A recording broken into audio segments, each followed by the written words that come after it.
AP was bifurcated 10 years back. And then in these 10 years, it was the responsibility of the central government to finish all the assurances that were mentioned in the Act. But even today, we see that we are just with the same speech that we were asking from day one itself. And many of the issues are still unfulfilled, sir. I'd just like to mention them once again and put it in the notice of the central government. Especially special status, sir. This we have been constantly demanding, and it was assured to the state of Andhra Pradesh for 10 years.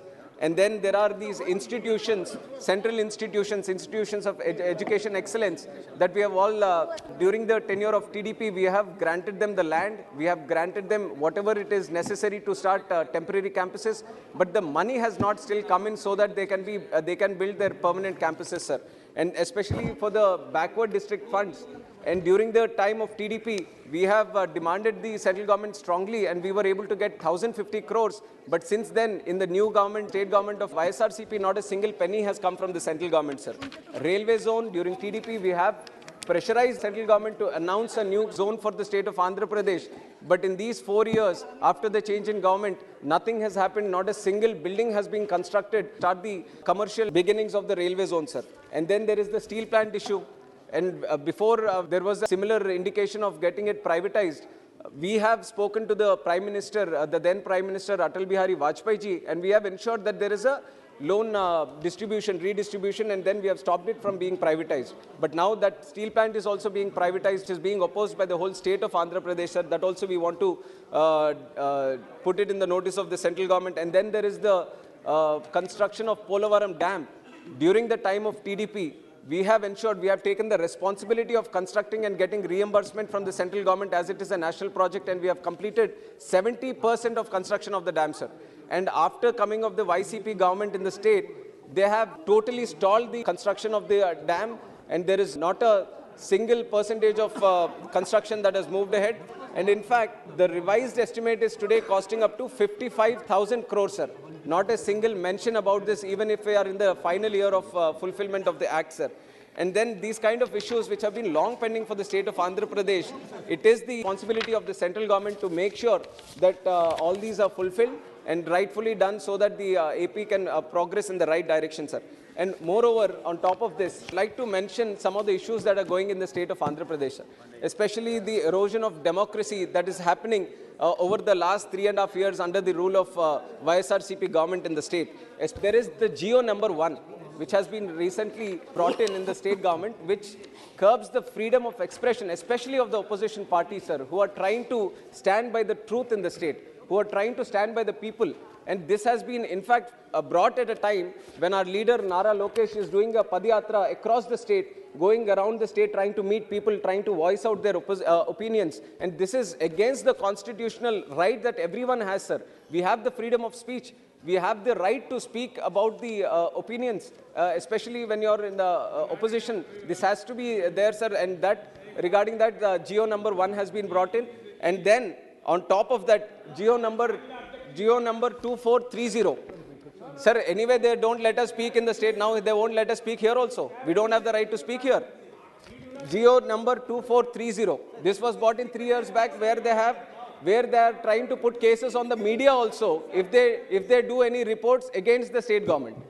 It is the right of media to mention the truth to the people. Now for that also they brought a Geo saying that you can't do all these articles against the state government. And then on top of that, sir, a doctor was questioning the government regarding the insufficient supply of masks, shortage of masks during COVID time.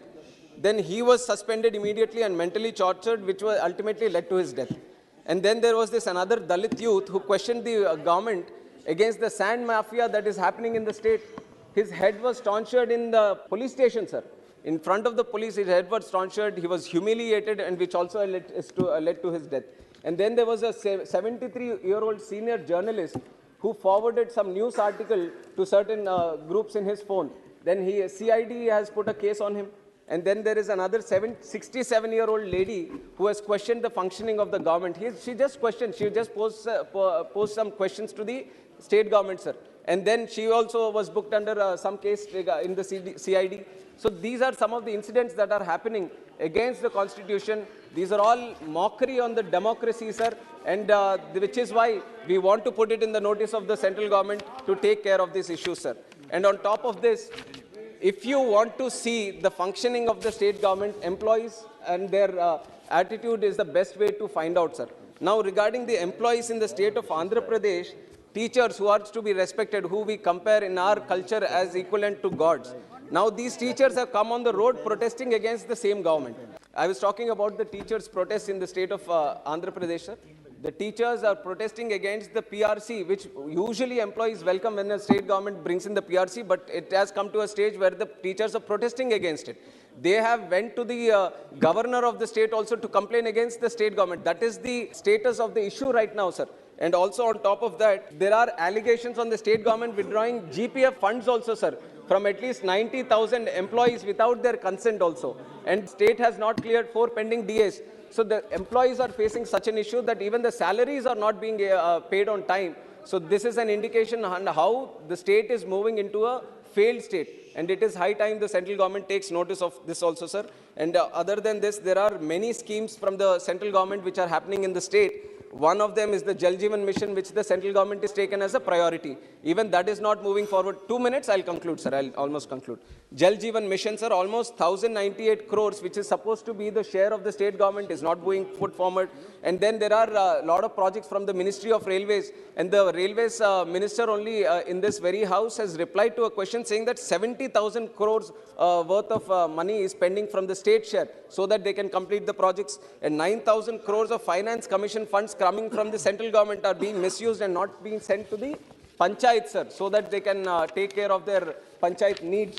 And so many issues of misuse and diversion of funds are happening from the central government that are coming to the state. So this also we want to put it in the notice of the central government so that they can take care of it. And other than this, sir, the present financial situation of the state of Andhra Pradesh, we are in dire crisis, sir. We are moving into a state. We have seen example of countries also like Sri Lanka, what has happened if the finances are not being disciplinedly maintained.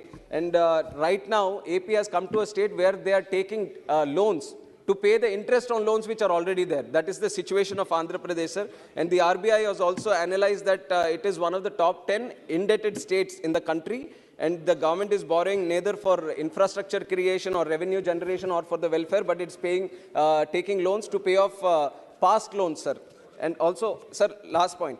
This coupled with the disastrous governance structure in the state, which is already highlighted, sir, it's leading to incomparable pain for the people of Andhra Pradesh. I urge the union government to intervene immediately before it's too late. And I thank you for giving me the opportunity to speak in this. Thank you. Thank you.